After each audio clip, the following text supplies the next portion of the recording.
Dieu soit loué. Je vous salue encore au nom de notre Père. Qu'il soit loué. Je ne serai jamais ingrat de reconnaître l'honneur. Parce que se tenir devant ce cher, c'est un honneur. Cela n'est pas donné à n'importe qui. C'est une grâce. Et je reconnais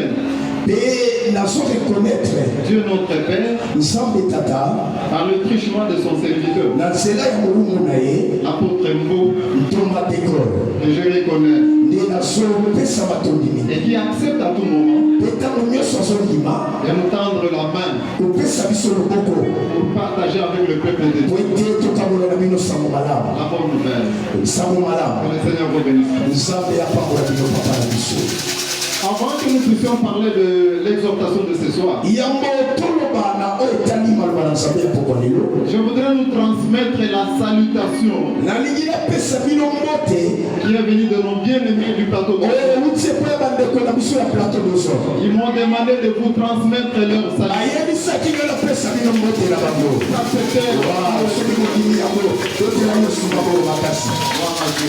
Merci. La parole de ce soir,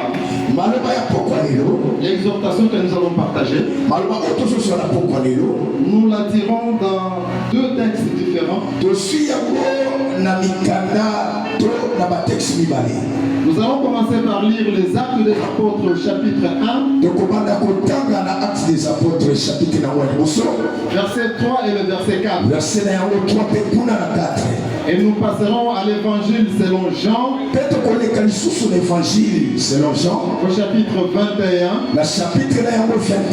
le premier verset jusqu'au verset 14.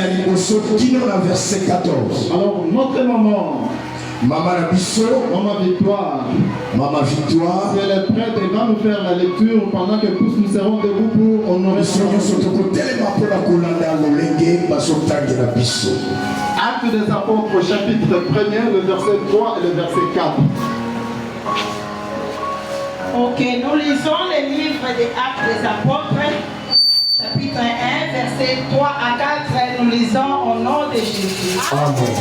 Après qu'il eut souffert, il est apparu vivant et leur a donné plusieurs preuves, se montrant à eux pendant 40 jours et parlant des choses qui concernent le royaume de Dieu.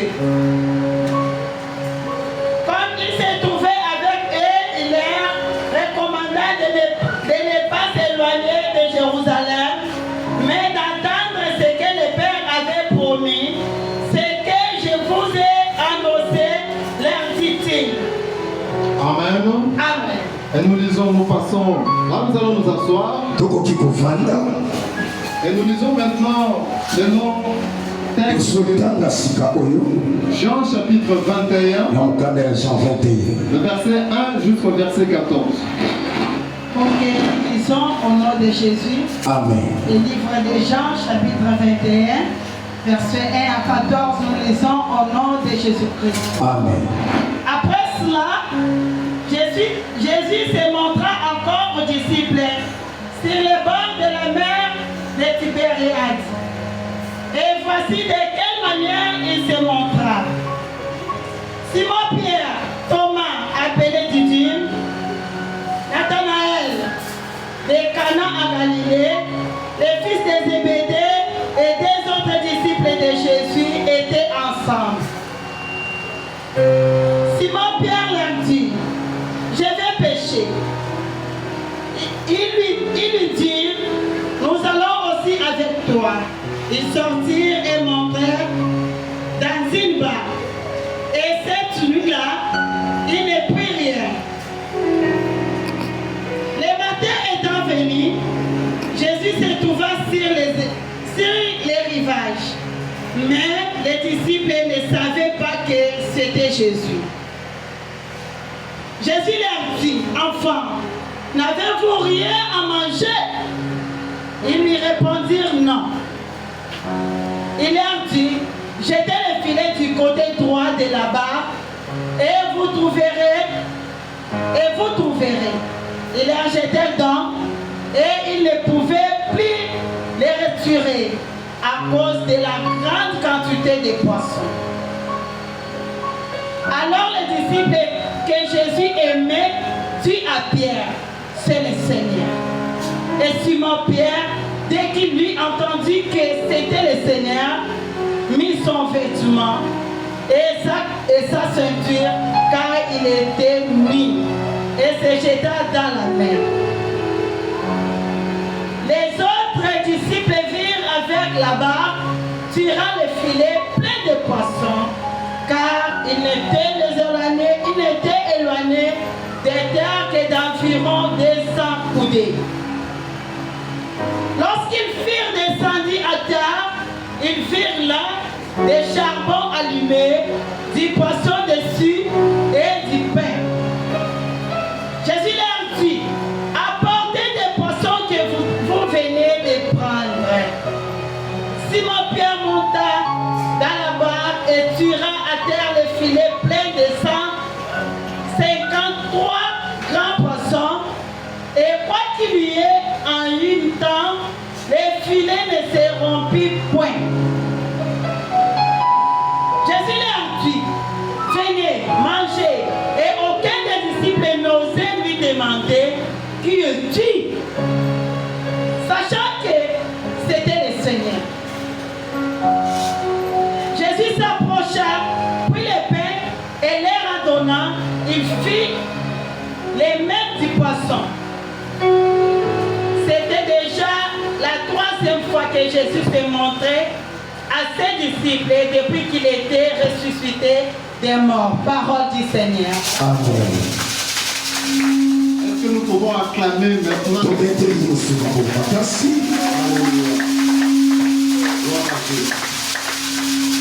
Bien-aimés dans le Seigneur, notre exhortation de ce soir, nous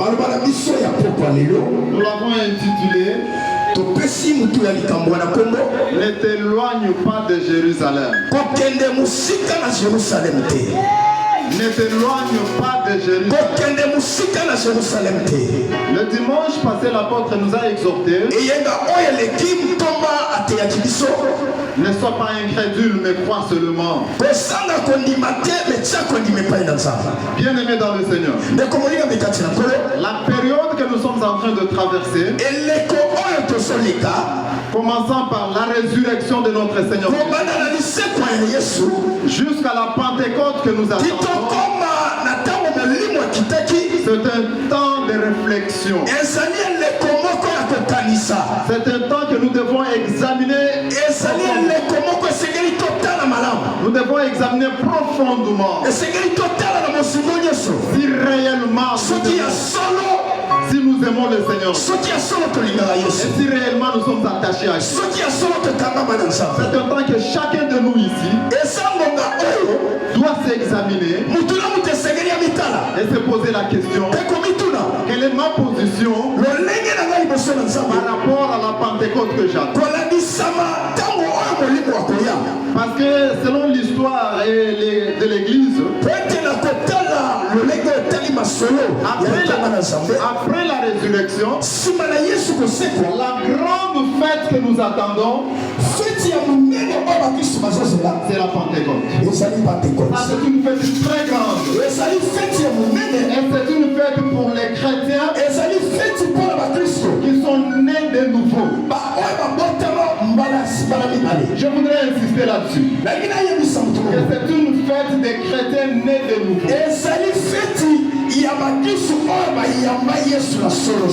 Alléluia. Amen. Alléluia. Amen. Ne t'éloigne pas de Jérusalem. La Bible nous informe qu'après la résurrection de notre Seigneur, il s'est manifesté pendant plusieurs occasions à ses disciples. Malgré l'incrédulité de Thomas, malgré l'incrédulité de certains disciples, mais le Seigneur continue toujours à se manifester. C'est comme il continue à se manifester jusqu'à maintenant. Même s'il y a des chrétiens qui ne croient pas encore, Alors, après sa résurrection, il a donné une promesse. Une promesse ferme à ses disciples. C'est ce que nous avons lu dans les Actes des Apôtres. Il leur a dit ceci: ne vous éloignez pas de Jérusalem, mais attendez ce que le Père a promis. Parce que toutes les promesses de l'Éternel, elles s'accomplissent toujours. Parce que la Bible déclare que Dieu n'est pas un fils de l'homme pour mentir. Ce qu'il dit, il le fait. Et il est derrière sa parole pour exécuter. Tu peux promettre à quelqu'un, mais jamais tu ne réalises. Tu peux même manifester des souscriptions dans l'église, mais jamais tu n'arrives à réaliser. Mais je voudrais nous informer ce soir que Saint Jésus que nous sommes venus adorer, il est fidèle. C'est comme ça qu'il a donné la promesse à ses disciples: ne vous éloignez pas de Jérusalem. Parce qu'il voulait savoir quelque chose de très important que le Père doit envoyer. Shalom, shalom. Pourquoi le Seigneur Jésus devait donner cette promesse? Parce qu'après sa résurrection, quand il est monté au ciel, les disciples sont restés tristes. Ils se sentaient abandonnés. Et quelques-uns même se posaient des questions. Mais le réalisateur de miracles est parti. Celui qui nous a nourris du pain est parti. Celui qui a ressuscité nos frères est parti. Celui qui a guéri nos malades est parti. Et comment est-ce que nous allons nous y prendre? C'est comme ça qu'ils se sentaient tristes. Et le Seigneur, connaissant leur tristesse, il leur dit: ne vous éloignez pas de Jérusalem. Ne vous éloignez pas de Jérusalem. Je voudrais nous informer ce soir. Quel est ton Jérusalem? Quelle est ta Jérusalem? Parce que Jérusalem, dans la vision de l'Éternel, c'est un lieu de bénédiction. Et c'est comme ça même dans l'histoire du Seigneur Jésus. Il est passé toujours par Jérusalem. Quand il est allé annoncer l'évangile ailleurs, il revenait toujours chez lui.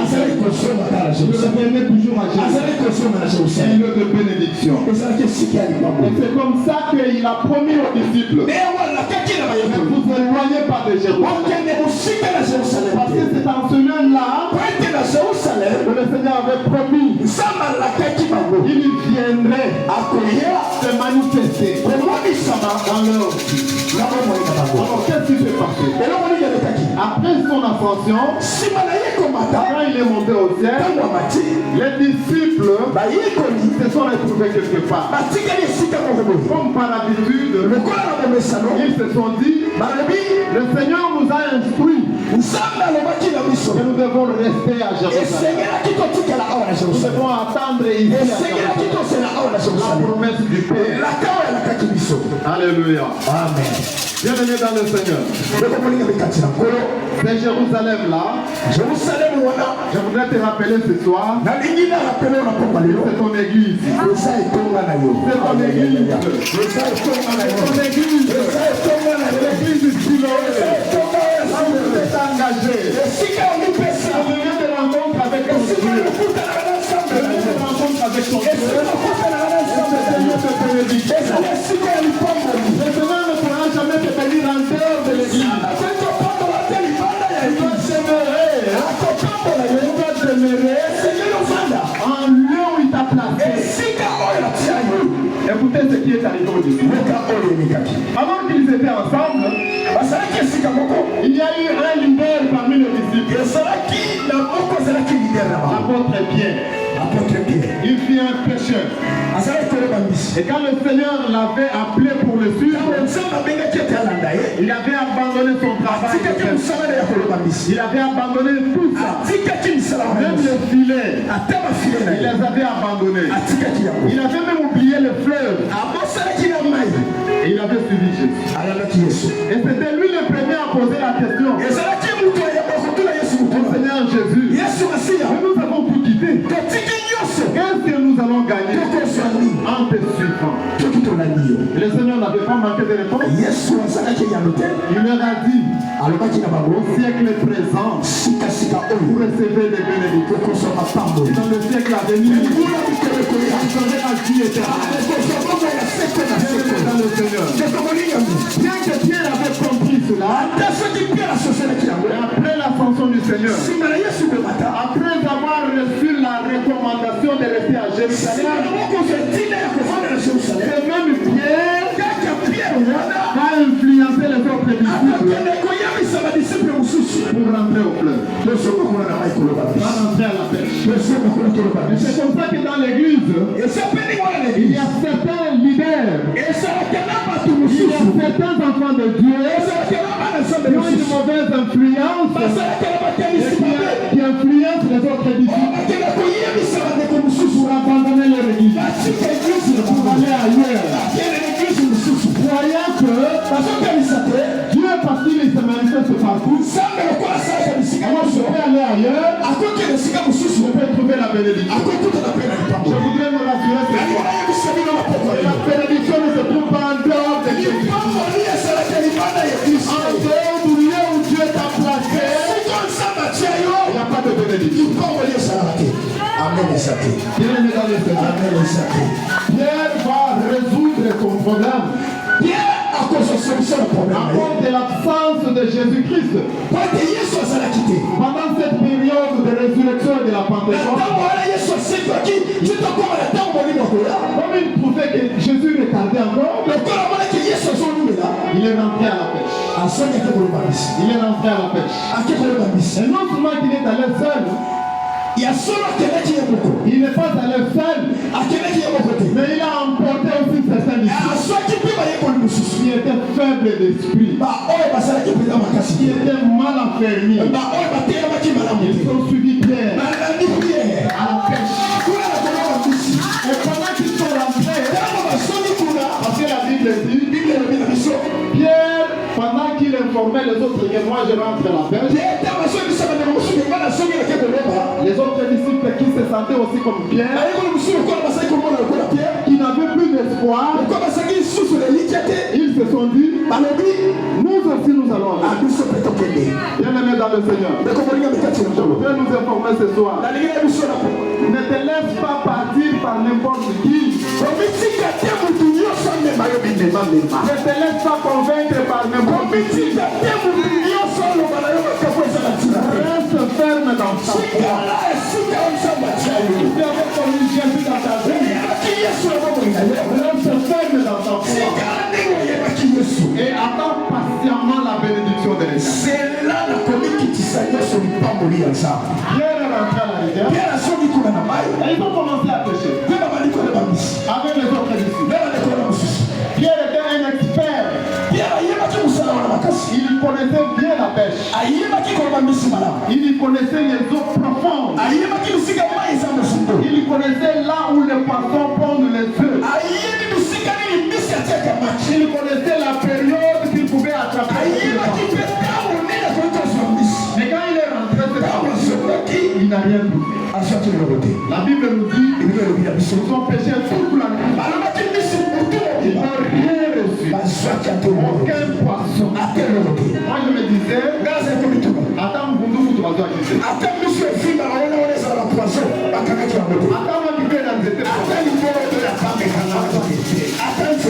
parce qu'ils ont oublié le lieu de bénédiction, le lieu de la promesse, Jérusalem. Bien-aimés dans le Seigneur, pendant que l'aube arrivait le matin,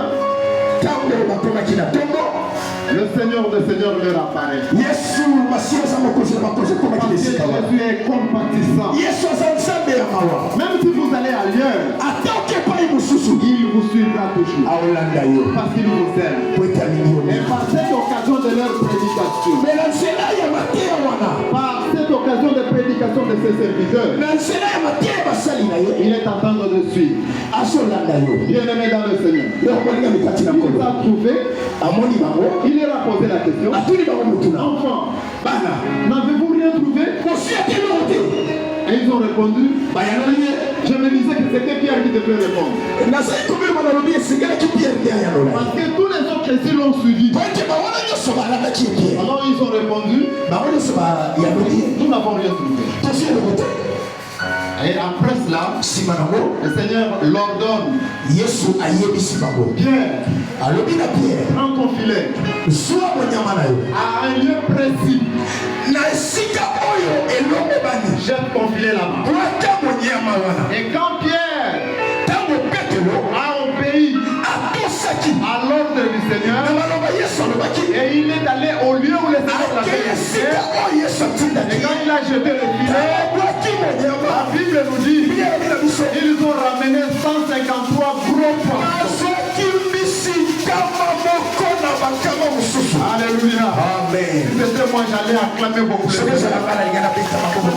Dieu fidèle. Même si vous semblez l'abandonner, même si vous semblez abandonner Jérusalem,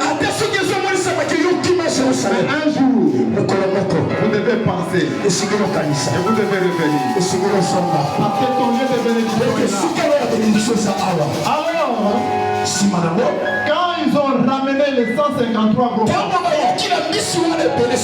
la Bible nous dit l'apôtre et les disciples que Jésus aimait. Parce que celui-là avait connu la pensée de Jésus. Aimer Jésus, c'est aimer sa parole. C'est demeurer dans sa parole. C'est avoir la connaissance profonde. Donc, comme Jean connaissait Jésus, il rappelle à Pierre, c'est le Seigneur. C'est le Seigneur. Et la Bible dit, quand Pierre s'est rendu compte que c'était Jésus, parce que pour lui Jésus était déjà parti. Et quand il a vu Jésus, la Bible nous dit, il a pris ses vêtements, le sein de sa ceinture, et s'est plongé dans la mer, parce qu'il était nu. Bien-aimé dans le Seigneur, en dehors de Jésus, tu te retrouveras nu. En dehors de Jésus, tu n'auras rien trouvé. Même si tu peux te donner dans ton business, mais sans Jésus, tu ne gagneras rien. Tu pourras passer plusieurs temps. Tu peux parcourir plusieurs églises. Mais en dehors de Jérusalem, il n'y a pas de bénédiction. Bienvenue dans le Seigneur. La nullité de Pierre, c'est son état normal. Ça peut être aussi ton état sexuel. Le Seigneur te voit tel que tu es là. Pendant que tu as abandonné même ses promesses. Pendant que tu ne crois même pas qu'il est vivant. Tu sembles courir derrière les fétiches. Tu sembles courir derrière les mandons. Tu sembles faire la visitation des églises par église. Mais sache que en dehors de Jérusalem, il n'y a pas de bénédiction. À Jérusalem, c'est ici. Pour l'église de Siloé. Le Seigneur te connaît là où tu te places. Et chaque fois, il vient te rendre visite. Alors tout est tes bénédictions. Bien-aimé dans cette famille. Quand vous semblez aller au loin en dehors de Jésus, quand vous abandonnez la parole de Dieu, quand vous rentrez comme Pierre dans le péché, quand vous rentrez dans vos anciennes habitudes, vous allez vous retrouver nus. C'est comme ça que les gens du monde vont commencer à se moquer de toi. Et c'est lui ou une autre personne. Mais il était serviteur de Dieu. Mais il était chanteur à Siloé. Mais il était chrétien à Siloé. Comment il se retrouve maintenant? Parce que sans Jésus, il n'y a pas de bénédiction. Sans Jésus, on va travailler sans rien. Sans Jésus, on n'allait rien gagner. Mais les disciples, quand ils ont compris, il faudra se rappeler de la parole du Seigneur. Il faut se rappeler de la promesse du Seigneur. Quand il leur a promis la bénédiction, la venue du Saint-Esprit, le retour du Saint-Esprit, quand ils ont rencontré Jésus, la bénédiction est venue. Ils ont été bénis. La Bible dit qu'ils ont tiré ces poissons. Ils n'ont pu parvenir. Ils ont demandé un secours. Bien-aimés dans le Seigneur, vous allez rentrer après. Quand vous allez rentrer après avoir vagabondé partout, revenez à Jérusalem. Reviens ce soir à Jérusalem. Le Seigneur va se manifester dans ta vie. Et c'est un lieu de bénédiction. C'est ici où le Saint-Esprit est. Je suis allé ailleurs. Je suis allé trouver des menteurs qui se disaient que sans Saint-Esprit, on peut vivre la vie. Mais je voudrais nous rappeler ce soir, en dehors du Saint-Esprit, il n'y a pas de marche dans la sainteté. Et le Saint-Esprit ne viendra pas habiter dans les anciennes habitudes. Vous devez revenir et attendre là où le Seigneur t'a poussé. Est-ce que ce soir il y a quelqu'un qui est allé ailleurs et qui a pris conscience de revenir à Jérusalem? Je nous invite ce soir de fermer nos yeux et de nous incliner dans la prière.